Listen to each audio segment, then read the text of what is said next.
Never know. Yeah, look around the ground, but closer to me there are a couple of gentlemen who've been watching with interest. Perhaps with interest more from a case of trying to work out how their muscles are going and whether they'd be able to do the things they're looking at on the field, things they used to do a long time ago. Omar Henry is here, as is Brian McMillan. Omar, how are you? Nice to see you, first of all. You know, it's been some time. Yes, I'm well, thank you. Can't complain. You're looking well. You're looking well. Thank you. Yeah. Well, what's happening? What's Omar Henry up to? Watching cricket. Yeah, a lot of it. But coaching cricket. Yeah. And talk cricket. Yeah. And play golf. And play a lot of golf. I'm pretty sure it's a lot of golf. Look, Mac, what about you? How are you? I'm fine, thanks, Pom. Not too bad at the moment. Quite relaxed at the moment, and looking forward to our side knocking those runs off. Yeah, you went straight there. You went straight there, knocking those off. 194 is a lot to get on here. Let's start at the beginning, I guess, and what you thought of the bashing right up at the front from Finch and Warner, the way that they went at the front of the game. Yeah, I think it went all at a hell of a pace, I've got to be honest, and I suppose looking at 220, 240 down the line, but I think the bowlers brought it back quite nicely, which is great. It's now up to the batters, and yeah, they smash it off and walk home and have a beer or two. The Veterans League, I'm going to throw this in there whilst we watch these guys and how they win. It's kind of the way you guys would play now, right? Not a whole lot of running involved. Just make sure you're clearing the boundaries.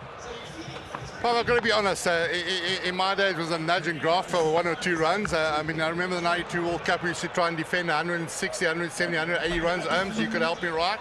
And the blokes are getting that in 20 over cricket, which is crazy. But yeah, I think we enjoyed it. The bats look quite good. The ball seems to travel a bit further, and maybe the blokes done a little bit more gym than we did in our day. But it looks fun, it looks exciting, it's fantastic, it's great for the crowds, great for the youngsters, brilliant.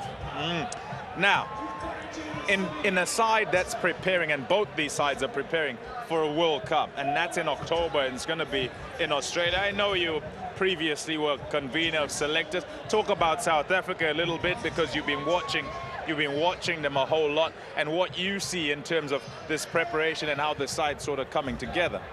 Well, it's very interesting. I possibly, 2 months ago, I was very much concerned. And I felt for the new regime, the management staff, but I backed them.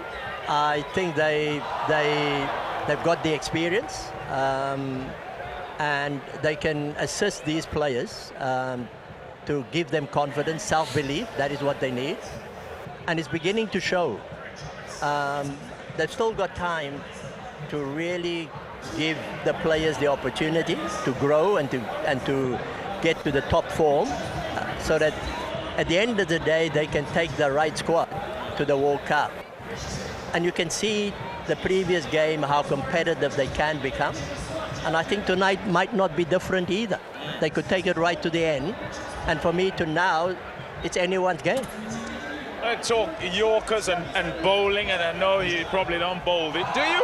When you play this Veterans League, do you bowl a lot, or are you just a batter now? Pom, I've got to be honest. Are you just a batter? You're 20 years ago, they're trying to get me on the field, and 20 years later, they're not going to get me on the field, I can tell you that now. But happy to watch it, have a beer too, and a glass of wine, which is fantastic. I can tell you right now, I think I'd rather be in the pub watching the game than watching the boys on the field, because they're moving very, very, very lackadaisical. Okay, yeah, I want to talk about the bowling, and you've got to wind the clock back here and kind of trying to formulate some strategy against guys who are smashing the ball out the ground, as it happens now. And as you watch it, the difficulty of that in sort of trying to wind the clock back and trying to kind of fit yourself into what happens today. It's been a long afternoon to answer this question. But, you know, the only real benefit I can see playing 2020 is bowling 4 overs. And then you're walking off the field as opposed to 10 overs or a lot more in test match cricket. I've always said that 2 slower balls, 2 bounces, and 2 length balls will get away with it. But I think the blokes have cottoned onto it quite nicely. And the only way out, obviously, is a slower delivery. But I suppose there's no substitute for the Yorker, and probably if there's any criticism, maybe we're not bowling enough of those. You bowl length or anything slow, the batters pretty quick on picking their length up and that type of thing, and smashing it out the park. Difficult to smash a Yorker. I suppose there's a ramp, but you know, I sit back and watch people think about the days when we played. To try and ramp Sylvester Clarke or Michael Holding or Marshall would be quite challenging. So I think the Blacks have got lots of heart at the moment. You know, it's difficult. I think the game's really improved. The bowlers, I suppose, to bowl six Yorkers is going to be difficult. But yeah, it's a batter's game at the moment. Boundaries are in, wickets are flat, bigger bats. Good luck to bowlers. You sound like a bowler. You do sound like a complaining not that bowler. He loved bowling. He didn't love bowling at all. I tell you something for nothing. If I play this game now, I think I'll be taking the new ball up front, and then maybe bunting 1 or 2 overs and walking off. I think that would be it. Stand at cover if I could, preferably. The Blacks taking the catches on the boundary is ridiculous. I mean, what they can achieve nowadays. The hands are fantastic. Agility is fantastic. The game has really moved on. Brilliant. Okay. Over-50s. I want to talk about the Over-50s World Cup. Its final's going to be right here. That'd be fantastic, won't it? And got to get the word out as well so that people actually come and watch. Tell us a bit more about that now, and Mac will tell us about playing in the league and so forth. Holmes? Well, for me, I was saying to them that I was fortunate when I retired. South Africa sent an over-45 team to India against the first Indian team that won the World Cup. And we played a 3-match series where Raisi, Pollock, Saeed Majid, Babu Ibrahim, Vince van der Bijl, Barry Richards, all those guys played. And I had sort of thought, you know, these guys are old. But the competitiveness and the will to win and compete, it was absolutely brilliant. And I think this idea, it's a fantastic idea. And I would like to see this going on every 2 years. It's something that I think the crowd would love it. The current players would love it.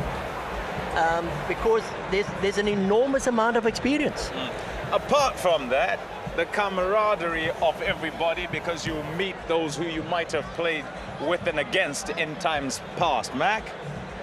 Yeah, I think it'll be fantastic. I think that's really what sport's about.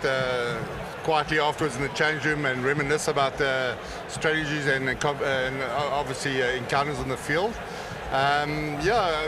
Talking about early on as well, it'd be great to see Shane Warne, but I don't think he's over 50 yet.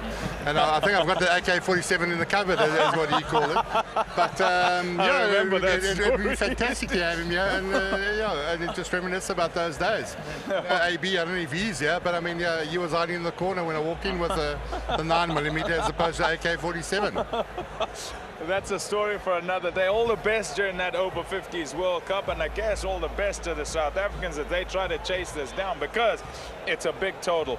Brian McMillan, Omar Henry, thank you very much for your thoughts. As I say, I hope the bodies are okay after... We look okay, Paul. No, after playing 20 overs of cricket. They certainly will need to be okay. The Over-50s World Cup will be here in Cape Town. The chase comes up just now.